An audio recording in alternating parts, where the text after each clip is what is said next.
Hello, everyone. In this presentation, I'll be providing an overview of Etowah High School's demographic and achievement data. I'll begin by looking at our student population and enrollment trends before examining end of course or EOC assessment data. And then finally, I'll try to highlight strengths, identify areas where improvement is needed, and then conclude with recommendations and next steps that can help support continued student success and growth. Before looking at the data, I think it's important to understand the purpose of this presentation. The goal is not only to simply review numbers or graphs, but instead, this data will help us better understand, or I will try to make this data help us better understand who our students are, how they're performing academically, and where we should focus our instructional efforts moving forward. Throughout this presentation, I'll focus on answering several key questions. How has our student population changed over time? What trends do we see in student achievement? Which student groups are experiencing success and which groups may need additional support? And then what actions should we take to improve student learning if there are any actions? I will try to speak directly to our PLCs, directly to teachers as a whole, and then to our school leadership as a whole. By the end of this presentation, the data should provide a clear picture of what I think our strengths as a school and the areas where continued improvement is needed, where I believe we should go to next to be the best version of our school that we can be.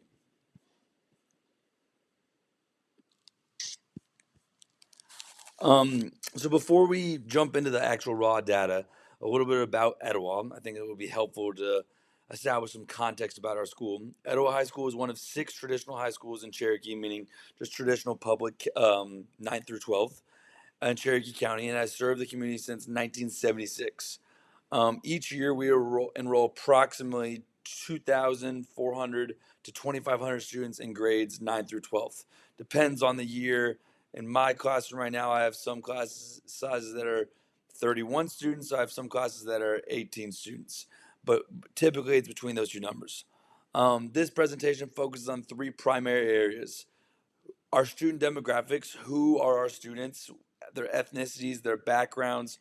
Are they in remedial classes? Do they need extra support? Enrollment trends, and then the end of course assessment, the EOC assessment performance. Together, I'll try to make these data provide a comprehensive overview of our school and help identify opportunities for continued growth. Before we look at any student achievement, I think it'd be important to understand who our students actually are, where they come from, and how our enrollment has changed over time, and what factors based off of who they are, where they come from, could be impacting that. Let's start with the graph on the left. It's a lot going on. I try to fit a lot in a one graph, but this graph shows enrollment by grade level over the last 4 school years, along with changes in student demographics. So if you see ninth grade's blue, 10th grade's orange, 11th grade is green, 12th grade is red. And then we have ethnicities: white, Hispanic, black, multicultural, Asian. Um, Overall, you can see enrollment has remained fairly stable.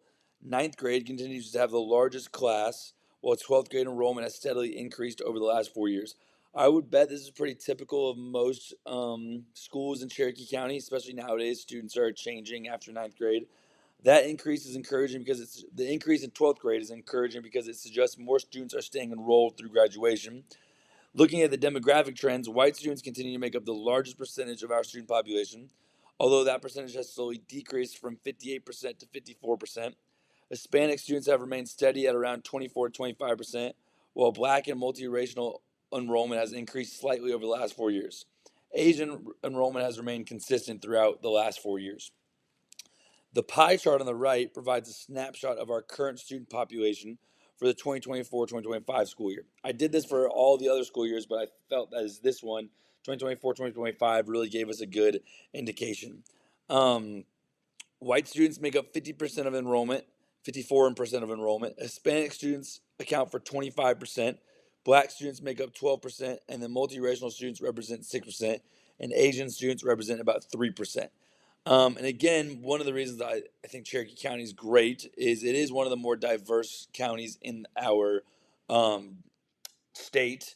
And I think that especially Etowah serves a very unique population of lots of different backgrounds, lots of different ethnicity pools, which I think is really helps our school overall. Overall, these graphs show that while our enrollment has stayed relatively consistent, our student population continues to become more and more diverse, which is great. This reminds us that it's important to provide instruction support to meet the needs of all students, not just the prototypical ones or whatever you may have.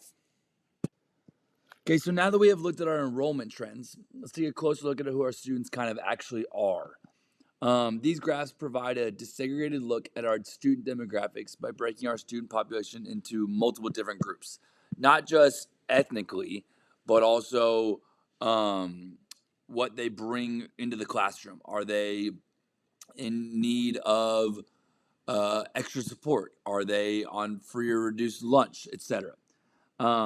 Starting with the bar graph, we can see that about 52% of our students are male and 48% are female. So our enrollment is fairly balanced by gender.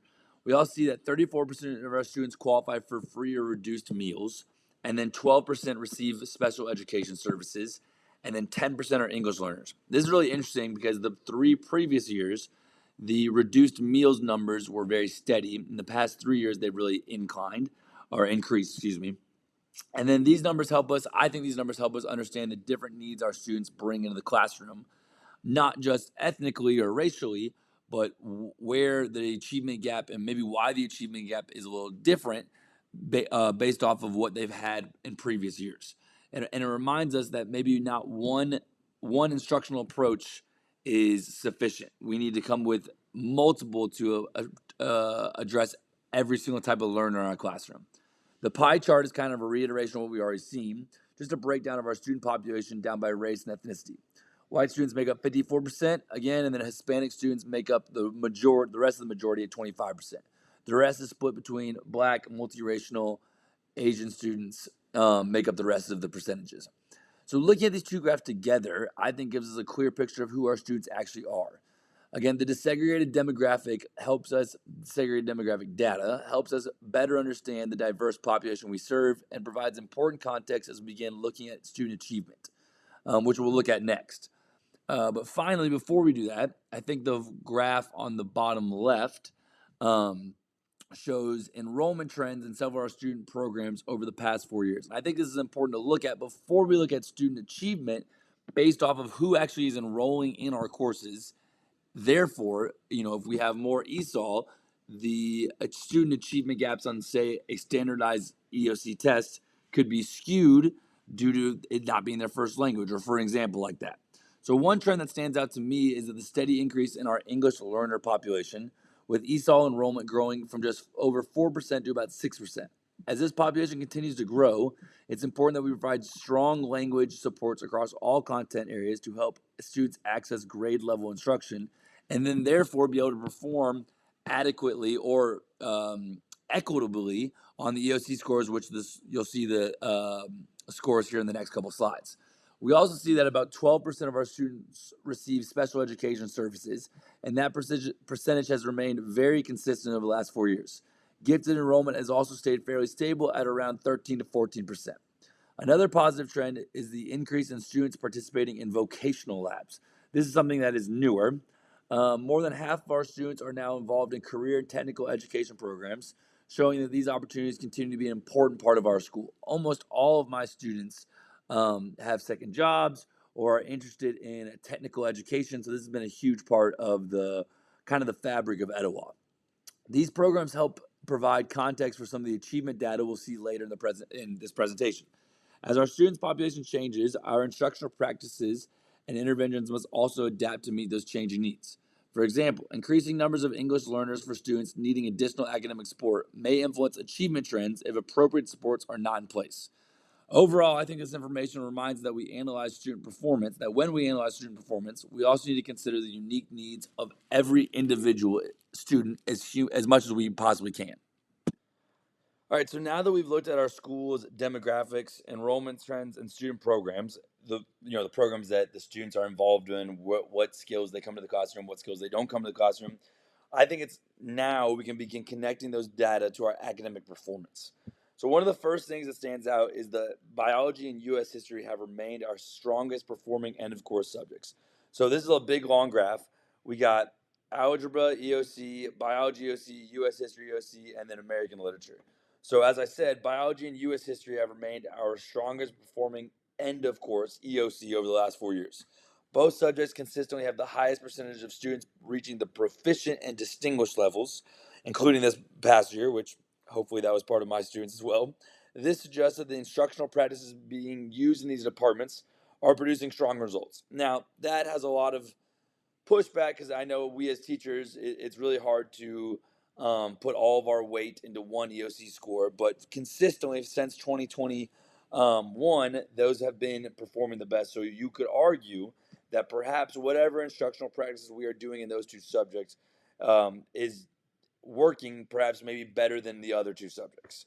American Lit has remained relatively stable, although there has been a gradual decrease in the percentage of students reaching the proficient level since 2021. At the same time, the percentage of distinguished learners has increased. This is interesting and maybe can suggest that teachers are continuing to challenge higher performing students while working to move more students from the developing category into proficient. I know this is something that we talk a lot about in our PLCs. Yes, we want to help our lower performing students, but we really want to get those students that are doing great, or excuse me, that are doing good. We want to get them to doing great. Um, Algebra continues to be our greatest area of concern. This is no surprise.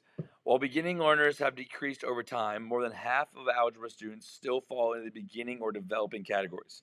This tells us that many students are entering high school needing additional mathematical support before they are able to master grade level standards. This could perhaps tell us this. When we think back to our earlier demographic data, some of these trends begin to make sense. So now we're trying to start to connecting the dots or make some educated guesses or some conclusions based off of all of this. Over the past 4 years, we've seen a steady increase in our English learner population, as well as consistent enrollment of students receiving special education services. We also know that approximately one third of our students qualify for free or reduced meals. These student groups often, sometimes, require additional instructional supports, scaffolds, and interventions to access some of the rigorous content that might be provided in these courses. This doesn't necessarily mean these demographics cause lower achievement. Instead, I would argue it reminds us that as the needs of our student population change, our instructional practices must evolve as well. If the supports are not adjusted to meet those changing needs, achievement gaps may become more noticeable. Another encouraging finding that based off this graph is that despite serving an increasingly diverse student population, biology and US history have maintained strong overall performance, which one could argue requires some of the most reading possible. This suggests that effective instructional strategies, I know that we've used several this year, strong PLC collaboration, and targeted interventions may be making a positive impact. As we continue analyzing all of this data, one question becomes increasingly important, or I would argue becomes more and more important. How can we take the successful practices we see in our strongest performing departments and apply them to areas that are weaker, like algebra, while also ensuring that every student group has equitable access to high quality instruction? It's a really hard, tough question to answer, and one that will require a deep dive in all of this, but one that we need to consider and keep at the forefront of our brains. Overall, the data suggests that our next steps should focus on strengthening Tier 1 instruction, providing targeted interventions for students who are struggling, and continue to monitor achievements to get those ones, get from the ones to twos, and not just from our three to fours, but really from our ones to twos. And through a disaggregated lens, we can respond to the needs of every student. Some of the main takeaways, real quickly, I'd say biology and history and US history are obviously our school's strength. Algebra remains one of our biggest challenges. And then our constant demographic changes, including the growth in ESOL enrollment and consistent numbers of students receiving special educations, potentially highlight the need for more and more differentiated instruction. The data does not show that demographics cause achievement differences at all, but they do suggest that instructional supports should evolve as students' need changes. Um, so again, I think this is very interesting to look at based off of all the stuff we've already seen previously in this presentation to now a whole encompassing look at EOC scores from the past 5 years. And finally, before I get to kind of some suggestions for using this data to help be better teachers and educators, I want to take a closer look at biology specifically, since that's the content area I teach and focus on and feel most strongly about. This chart shows the percentage of students who scored at the proficient or distinguished levels on the bio EOC The data are desegregated by race and ethnicity, which again, I think it is important, but also does not tell the full story. Obviously, you need to incorporate all of these trends, again, to just use to better serve our community and our students. The first thing that stands out is that the overall biology has remained a very strong performing subject, which is awesome. But not all student groups are experiencing the same level of success. Asian students consistently have the highest proficiency rates, although their scores have declined slightly over the last few years. White students or Caucasian have remained very consistent, staying around 72 to 74%. Proficient and distinguished each year. Students identifying as two or more races showed a dip in performing during 2022 and 2023, but they rebounded this year and are now performing at one of the highest levels. One trend I'm encouraged by is that our African American students has increased proficiency extremely amount, about 41% last year to over 55% this year. While there is still room for growth, that improvement suggests that some of our instructional supports and interventions may be starting to take a positive impact. The group that continues to need our most support is our Hispanic students. Now, this is also unfair because Etowah also has a vast ESOL population, which could skew the numbers.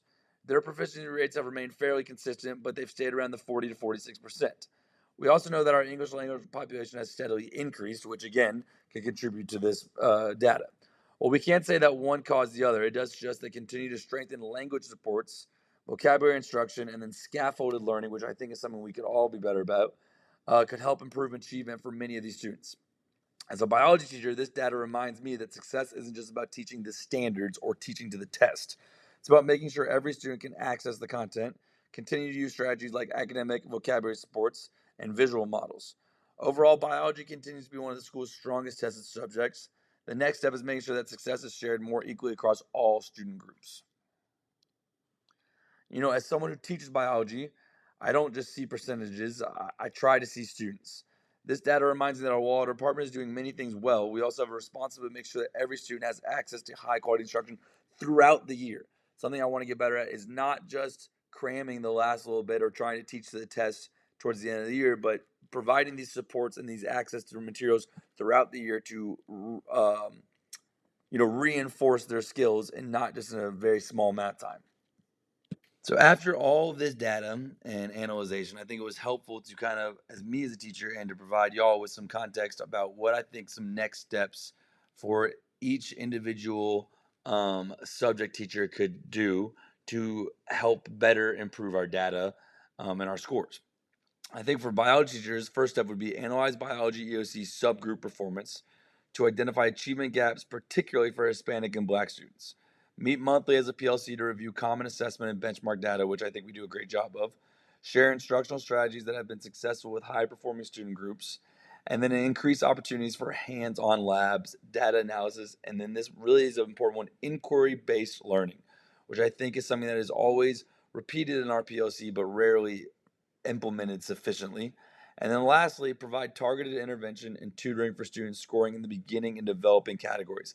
Again, trying to get our ones to twos and not just our threes to fours. And then lastly, I wanted to provide some next steps for algebra teachers, which again, based off of our data, is the highest priority. I think one step is that they could start analyzing algebra EOC results to identify standards with the lowest mastery. Secondly, I think we really need to develop common formative assessments aligned to priority standards as opposed to mastery standards or lowest standards. And then I think something this could help across all subjects is increase small group intervention for students in the beginning and developing categories. Again, we want to focus on our threes to fours, but really we also want to focus on our ones to twos. And then we could also use benchmark data to monitor student growth before district assessments. And then finally, share effective instructional strategies during monthly PLC meetings, which is something I think all of Etowah does a great job of. And then lastly, collaborate with middle school teachers to strengthen prerequisite math skills, which again, based on the algebra data, I think is something if we did, we could really, really see an improvement across the board in all demographics and categories. And finally, some encouraging steps for some steps that I think all of our school leadership across the board could take that would really help us close these gaps. First and foremost, we obviously need to continue monitoring enrollment and achievement trends across all grade levels. We also need to provide professional learning focused on differentiated instruction, culture, and culturally responsive teaching, which is something I actually learned a lot about in this course. which is, I think we do a good job of that, but I definitely think our school leadership could maybe improve in some of those areas right there. We clearly need increased supports for English learners and students with disabilities. We need to monitor implementation of intervention programs and evaluate their effectiveness. And I think it would be really helpful to allocate resources based on student achievement data and identified needs. Now, we say we do this, but based off the scores of the last 5 years, I think there could be some more drastic things we could do to kind of fix some of these areas. I think priority number one for all of school leadership would be to close achievement gaps. Ones to twos, threes to fours. So in order to do that, we need to focus on interventions on Hispanic and our African American student performance. We need to monitor subgroup progress regarding every grading period. Priority number two would be to strengthen mathematics achievement. Now, this is easier said than done, but we need to increase algebra interventions. We need to use common formative assessments to guide instruction across all of mathematics. Priority number three, I would argue, would be to support growing student needs based off our data, of our expanding ESOL um, population, and then improve on the supports, and then continue our differentiated instruction for diverse learners, and then lastly, not lastly, second to last, strengthen PLC collaboration. At Etowah, PLC is something that is really, really, really emphasized and stressed, but I can think we can continue. The more we can collaborate and lean on other teachers, I think the better. So this is something that I think we can continue to improve on. And then finally, we need to celebrate success. We need to recognize departments showing academic growth, because there's a lot of academic growth based off of all of these or based off of all this data. We need to highlight effective instructional strategies and those teachers doing a great job. And then we need to share successful interventions across all content areas. And that is my presentation. Thank you so much. I thoroughly enjoyed this course and this class. I really, really learned a lot, and I hope that my presentation shows that. And I want to take what I learned in this class and help me be a better educator in the future.